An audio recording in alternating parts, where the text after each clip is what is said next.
Hey co-reporters, welcome back to my channel. It's time for a recap of what went down on this week's episode of Teen Mom 2. This time I'm at my parents' house, which is amazing because there's nobody here. I was like, yes, hallelujah, when I came in. So just a quick heads up, I got my visa to go back to France. I will be there in 4 weeks, but I don't believe that I will be living in Paris anymore. I'm a little bit over the city. More on that another time. At the top of the episode, KAIL says that Javi has been flirting with her since the football trip that they did for Lincoln.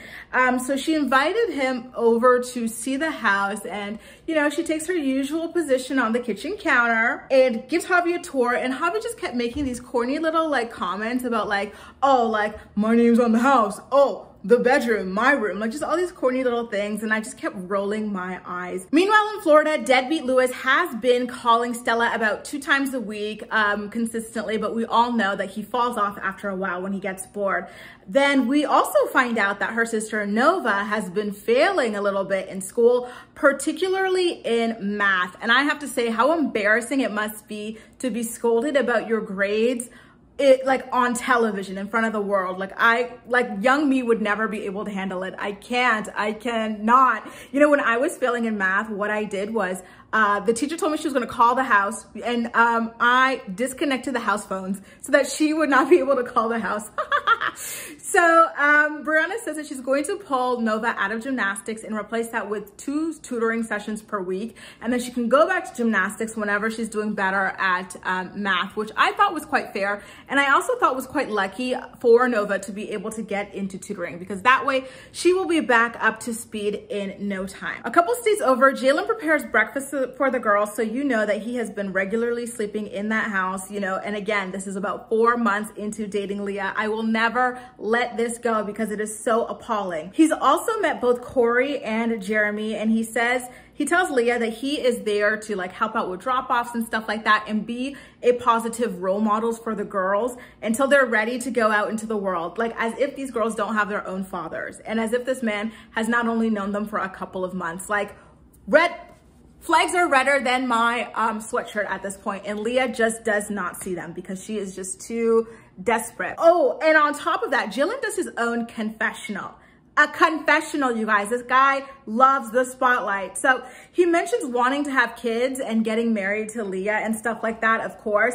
And he confidently says it's 4 months into their relationship. What is 4 times 30? 120 days into their relationship. Oh, the honeymoon period will never end because we've got real love. Oh, wow. To be so young and idealistic, like what does that even mean? Like the honeymoon period is supposed to end at some point in a relationship. It's normal. Then it turns into like the real life period. And, like, what is he even saying? Like you'd be fortunate to make it past the honeymoon period and still be together and still be happy. It shows that you've got like a really strong love. Like getting out of that period doesn't mean that you're no longer like crazy about each other. It just means things have shifted. Over in Indiana, Jade is still talking about the same thing, Sean, with her friend Chow, her one friend. And at this point, I'm just so over it. I miss Jade's mom and like her extra large tubs of soda. Like, where is she? How is Jill treating her? Like, I just want to know. Then we got a quick little scene of Bar and his mom talking about his mom having cancer in her spine and still like remaining positive through it all, which I thought was incredibly beautiful. And I really hope that she is able to make it through the other side of it happier and healthier than ever. Over in Dover again, KAIL and Javi rehashed their relationship, and she tells him that it was a case of right person, wrong time. And then Javi's eyes just like pop out of his head like Wile E. Coyote, right? Like, so you're saying I'm the right person? It was just the wrong time? So what do you think? Do you think we'll have a future together? Do you want to, like, in the future? Do you want to get back? It's like, what is it about this girl that's got you so desperate and like looking dumb on TV, Javi? Like, is it all the PFAs that she files against you and everybody else? Is it the fact that she constantly badmouths you and disrespects you on her podcast? Is it the fact that she's running around town with, you know, a different man every day of the week, getting pregnant by deadbeats and stuff like that? Like, what is it particularly that has you in a that has you like in a chokehold? Over in West Virginia now, Jalen comes to a drop-off with Confederate Corey while Jalen is wearing a cowboy hat trying to out-country the country boy. I was like, listen, that cowboy hat is not going to change nothing, okay? Corey literally, if you were a channel member, we talked about this when we were doing the rewatch. I was like, how did I not see this the first time? Corey in the early seasons of Teen Mom 2 had a Confederate flag blanket in his house. Like, that cowboy hat is not gonna change that, but God bless you for trying. Listen, I personally could never do it. Corey then goes back home and tells his dad about the drop off. He tells his dad that Jalen seems like a nice guy. He's met him a couple of times and the twins never have anything bad to say about him. So that's pretty good. And then over down south in Florida, Devon picks up both Nova and Stella from school. And I was like, oh my God, there he goes again, just including Stella in everything. Like, she seriously needs that. And he is stepping in all the way. Brianna should be so freaking happy. And speaking of Brianna, it turns out, you know, according to her, that Stella's heart condition is not acting up. In fact, Stella's just noticing that she has a heartbeat. So she'd be like, oh my God, my heart is beating fast. And I thought that was the cutest thing ever. And then Brittany tells a story about how she once thought she was gonna explode or something, like something was rupturing inside of her. And when she went to the hospital, they go, sis, you have a fart held up inside of you, okay? And then they stuck her with a $15,000 bill that I'm assuming insurance took care of the bulk of or something like that. Because if not, God bless her. That's a lot of money. You know, my first time ever having to pay money to see a doctor was in 2021 when I went for a general checkup and, you know, I had like expat insurance, which is like garbage.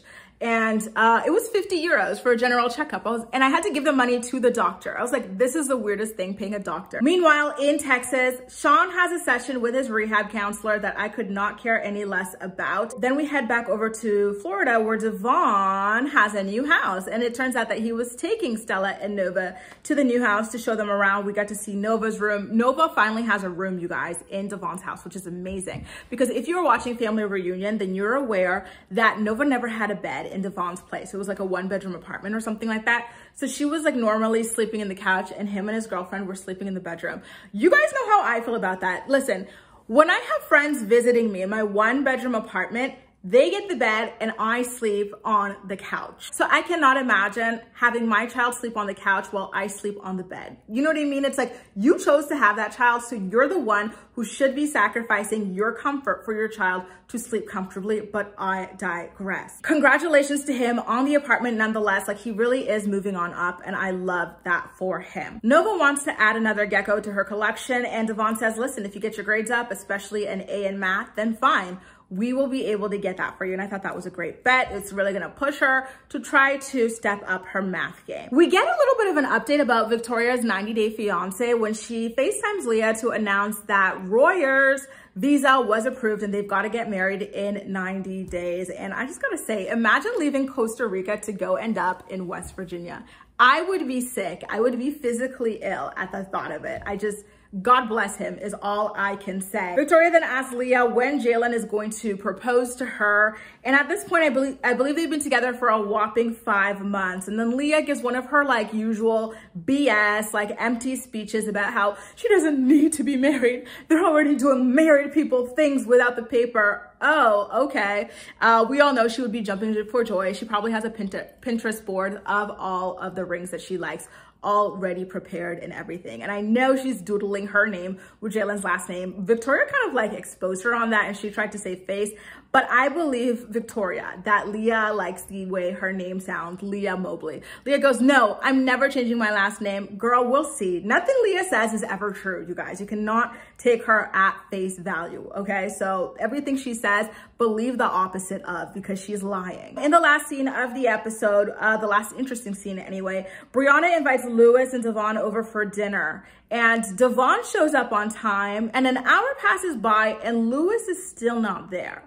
So Brianna decides to call Lewis and guess what happens? Lewis does not pick up the call. So it seems as though on this cliffhanger, it looks like he ghosted on the whole dinner situation, but I don't know, am I being a little bit naive when I say that hopefully like next episode, like it just turns out that he was super late, but he does make it? I'm really crossing my fingers, you guys, for Stella's sake. But anyway, what do you think about this week's episode? Make sure to let me know all of your thoughts and opinions in the comment section down below. And as usual, we'll chat. And don't forget, if you want to watch it in full yourself, I've got an affiliate link to the VPN that I use in the comment section down below. That's all for now. Thank you so much for watching and I'll see you next time.